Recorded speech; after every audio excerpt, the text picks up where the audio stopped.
Germany, January 30th, 1933. Nun gilt es, das deutsche Volk zu gewinnen.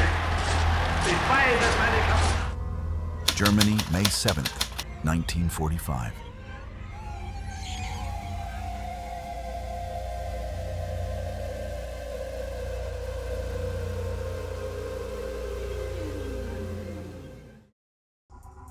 In the pages of Mein Kampf, a humiliated Adolf Hitler, following his defeat in World War I, shaped the ideas that would ignite the greatest war in history. Fueled by the frustration of a wounded people, he wrote his vision for a Germany risen from the ashes, powerful, pure, and vengeful. There he poured his racial hatred, his contempt for democracy, and his ambition to conquer the European lands he believed were destined for the German people. From the first red flag bearing the swastika waving on a battlefield to the smoking ruins of Berlin in 1945, we will trace the rapid rise and brutal fall of the Third Reich, a machine of war, propaganda, and extermination that sought to dominate the world, but ended up under countless rubble and corpses. Poland, on September 1st, 1939. Without warning or formal declaration, the German war machine was unleashed on Poland. More than 1.5 million Wehrmacht soldiers crossed the border at dawn, supported by 2,000 tanks and more than 1,000 Luftwaffe aircraft. It was a coordinated attack that pulverized the Polish defenses in a matter of days. The strategy used was new, ferocious, and relentless. We are talking about Blitzkrieg, or lightning war. Warsaw, the Polish capital, was bombed mercilessly. In just 5 weeks, the country was subdued, and by October 6th, the Polish resistance had been defeated. The result? 70,000 dead, more than 130,000 wounded, and an entire country completely crushed. But the offensive was not solely German. On September 17th, the Soviet Union joined the conflict and invaded from the east, fulfilling a secret pact signed with Hitler weeks earlier. Thus, Poland was split in two and divided among the leaders. The Nazis executed the Polish intellectual elite, priests, teachers, and community leaders. The Soviets did the same to captured military personnel. In the Katyn forests, they murdered more than 22,000 Polish officers. The entire country was turned into a killing field. We encountered masses of refugees in carts. People are leaving town. Our artillery has had a field day. Everything has collapsed. There are people standing at the side of the road, watching us with hatred. In the following years, the killing continued unabated. Extermination camps such as Auschwitz, Treblinka, and Sobibor were built. More than 6 million Poles would die during the occupation, half of them Jews.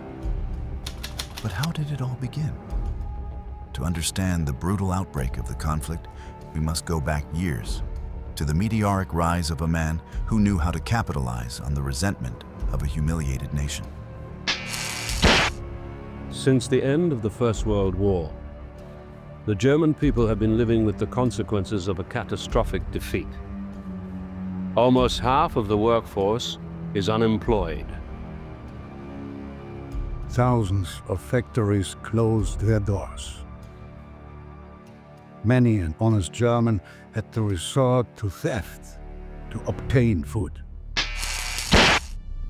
Adolf Hitler came to power in 1933 with a speech of redemption and revenge. The German people, plunged into poverty and denigrated by the Treaty of Versailles, entrusted the country's destiny to him with blind faith. But Nazi ideology didn't just promise reconstruction, it was a project of total conquest. The Führer dreamed of a 1,000-year Reich, an empire that would dominate Europe. And he took the first step in 1938 with the annexation of Austria. Within weeks, the Jews of Vienna are feeling the real impact of Austria's savior. The Nazis are putting up signs on Jewish shops, warning people not to buy there.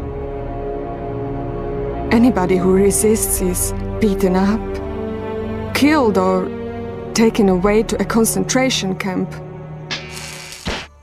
But the general population didn't share the same vision as an affected minority. With unemployment disappearing and factories operating at a frantic pace, for the first time in decades, Germans felt the world belonged to them. That's why, when the tanks crossed the Polish border, there was no fear of the impending war. On the contrary, their arrival was celebrated with proud flag raising. Hitler's speeches were followed with almost religious devotion, and the propaganda did its work. Germany was invincible, and everyone was happy. With the people on his side, Hitler didn't need to justify his war ambitions. He had achieved total control, and all that remained was to prepare for the next step. The Nazis stamp out all political opposition. The police and courts are placed under Nazi leadership. All power is concentrated in Adolf Hitler. The year 1940 began with Europe on edge. Poland had been crushed, the Hitler-Stalin Pact was still in effect, and the Western armies waited in suspense. It was a period known as the Prank War, an apparent calm in which, although the conflict had been declared, not a single bullet was fired on the Western Front. However, Germany did not remain idle. While the Allies hunkered down behind fortifications, Hitler prepared a masterstroke that would shatter all military strategies. On May 10, 1940, the Nazi offensive began. In just 6 weeks, Belgium, Luxembourg, and the Netherlands were invaded and defeated. But the most surprising thing was not the collapse of these nations as a whole, but the defeat of one of the most powerful armies in the world. France. The French forces collapsed with a swiftness no one had imagined. The Blitzkrieg once again proved its lethal effectiveness. Massive Luftwaffe bombing opened the way, and the panzer forces swiftly infiltrated from unexpected points. French generals expected a great war-style attack across the northern plains, so they fortified the German border with the famous Maginot Line. However, the German tanks did not confront it. They encircled it by crossing the Ardennes, a mountainous forest that was thought to be impassable. The strategy worked, and France received a lethal blow. It was swift, deep, and surprising. The French army, trapped and disorganized, collapsed. The accompanying British barely managed to evacuate several of their men in a desperate and miraculous retreat. At Dunkirk, more than 340,000 men of the British and French armies are forced to abandon France. France's defeat was catastrophic. In just 43 days, more than 90,000 soldiers were killed and nearly 2 million were captured. On the German side, although victorious, the forces also suffered 45,000 casualties between dead and wounded. By June 14th, Paris was occupied without a shot fired. An armistice was signed, and the nation was divided in two: the north under direct Nazi occupation, and the south under the collaborationist Vichy regime. Germany had achieved in weeks what it could not accomplish in 4 years during World War I. 6 a.m., June the 28th. Hitler enters the defeated French capital. The world was shocked. The myth of French might crumbled, and Hitler reached the height of his glory. The Germans became convinced that no enemy was a match for the Reich. Medals, parades, and propaganda spoke of a new order. The Führer, intoxicated by the taste of victory, turned his eyes to the only enemy left standing: the United Kingdom. To eliminate his last major rival, Hitler gave the green light for Operation Cilion. That was the name of the new Nazi plan, an amphibious invasion that sought to subjugate the British Isles. But for the soldiers to cross the English Channel, it was first necessary to destroy the Royal Air Force and secure control of the skies. Thus began what would be the first major battle fought exclusively in the air. Despite having more than 2,500 aircraft, the Luftwaffe faced fierce resistance. The British, although outnumbered, knew their terrain and responded swiftly from bases scattered throughout the south of their nation. Their secret weapon was a network of advanced radars, which allowed them to detect each enemy wave before it touched British skies. The battle began in July 1940 and intensified in August, when German bombers began attacking airfields, aircraft factories, and fuel depots. However, faced with the unexpected tenacity of his enemy, Hitler changed his strategy. He ordered the direct bombing of cities, especially London, in what became known as the Blitz.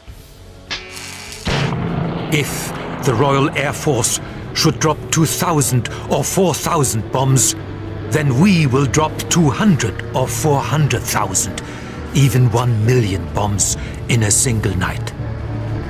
If they then increase their attacks, we will obliterate their cities. However, this change of course was a tactical error. While the population suffered, the RAF regained strength and regrouped its squadrons. During 4 months of intense fighting, Germany lost more than 1,800 aircraft and nearly 3,000 pilots. British casualties were lower, and their morale was stronger than ever. On September 15th, considered the turning point of the battle, the British Air Force shot down more than 60 aircraft in a single day. This blow frustrated Hitler, who decided to indefinitely postpone the ground invasion and shifted his attention to another front. Without a doubt, it was Nazi Germany's first major defeat. Not a territorial defeat, but a strategic one. And this generated a change in the German people. Victories were no longer immediate, and some people began to wonder if the war would be as swift as promised. The enthusiasm remained, but it was no longer blind. The first doubts were emerging. However, Hitler's ambition remained intact. According to his plan, when the United Kingdom fell, only one threat would remain to his dominance in Europe: the Soviet Union.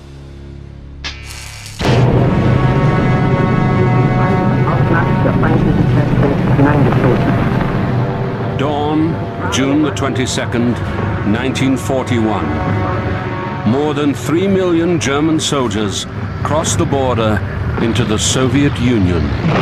Hitler's treaty with Stalin is over. Operation Barbarossa has begun. The Molotov-Ribbentrop Pact, signed in August 1939, had allowed both regimes to divide Poland and look the other way, while one annexed the Balkans and the other the Baltic states. However, this was an artificial alliance, built on mistrust. Hitler never hid his contempt for Bolshevism. In Mein Kampf, he had already announced his intention to expand eastward and annihilate communism. Stalin, for his part, silently armed himself, convinced that there were still years to go before the inevitable confrontation. But his calculations were wrong. The Nazis were launching the greatest military assault ever seen in human history. The attack was devastating and unexpected. In a matter of weeks, the Wehrmacht swept across the Soviet front, capturing hundreds of thousands of soldiers and taking key cities such as Minsk, Smolensk, and Kiev. The German machine once again seemed unstoppable. In a further demonstration of Blitzkrieg, now applied on a massive scale, it advanced with incredible brutality. The German people were once again filled with pride in the fight against evil communism and its inevitable victory. August the 26th, 1941. Hitler visits the Eastern Front. With the Red Army in full retreat and large parts of the Soviet heartland in his grasp, his plans for an Eastern Empire are beginning to take shape. But contrary to what everyone thought, reality was far from what the Third Reich had hoped for. The map of Western Europe was not the same as the Soviet terrain. As the months passed, the German offensive began to face fierce resistance, with impossible distances to cover and an unexpected enemy: the Russian winter. Hitler had underestimated the size and the harshness of the territory, and the ability of his people to absorb blows and respond with greater ferocity. Supply lines stretched uncontrollably, trucks stalled in the mud, and engines froze with the first snowfall. The ultimate objective was Moscow, but although the Wehrmacht came within sight of the Kremlin towers, they never conquered them. In December, when the temperature dropped to more than 30 degrees below zero, the Nazis, ill-equipped for the cold, began to freeze to death. The Führer had to abandon his objective, although he would try again months later. With winter over, Hitler launches a new offensive. He is convinced that the Red Army is on the brink of destruction.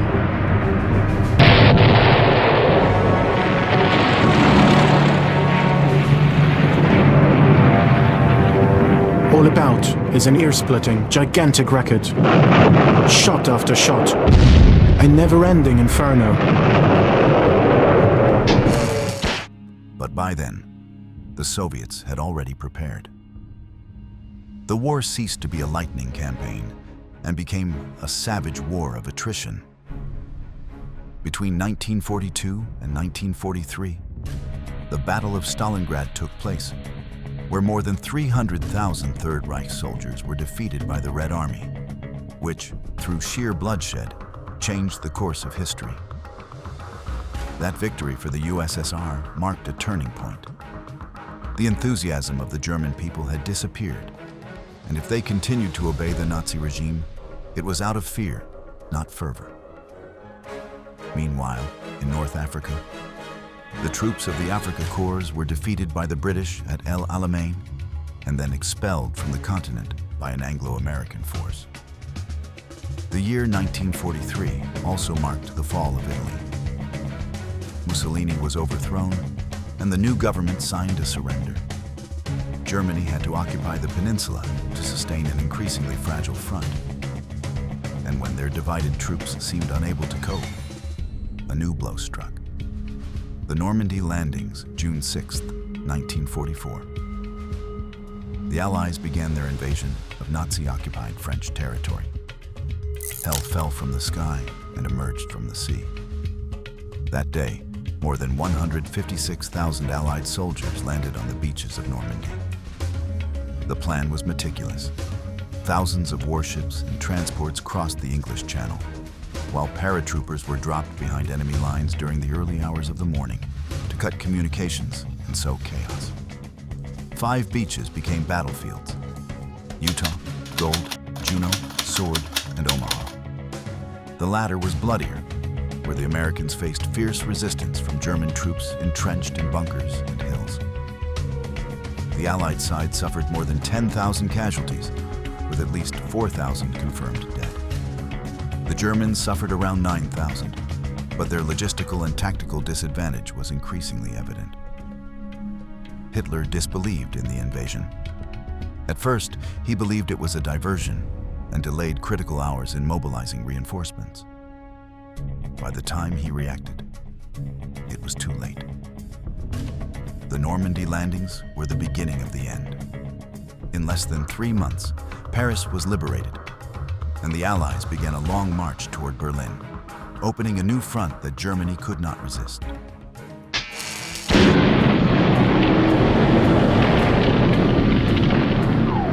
The Allies are closing in on the fatherland itself.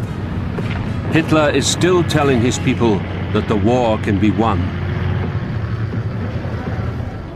But in private, he is a changed man. We may go down, but we will take the world with us. Entire cities were bombed to the ground. The hopeless people wondered how such barbarity could have come to pass. People were tired, rations were scarce, and although propaganda continued to promise victory, no one believed it anymore. Only one last battle remained, but their fate was already sealed. January 1945. The Red Army has reached the Oder River, just 50 miles from Berlin. From his bunker beneath the center of the city, Hitler orders every able-bodied male to defend Berlin. In April 1945, the last remnants of the German army were defending themselves with what was left. 14-year-olds, the elderly, and fanatics. The Reich capital, once flourishing with power, was turned into a field of ruins. From the east, the Red Army advanced with a thirst for revenge after 4 years of brutal war. On the other front, the British and Americans had already crossed the Rhine. But the Soviets were the first to arrive. On April the 21st, the Russians enter Berlin.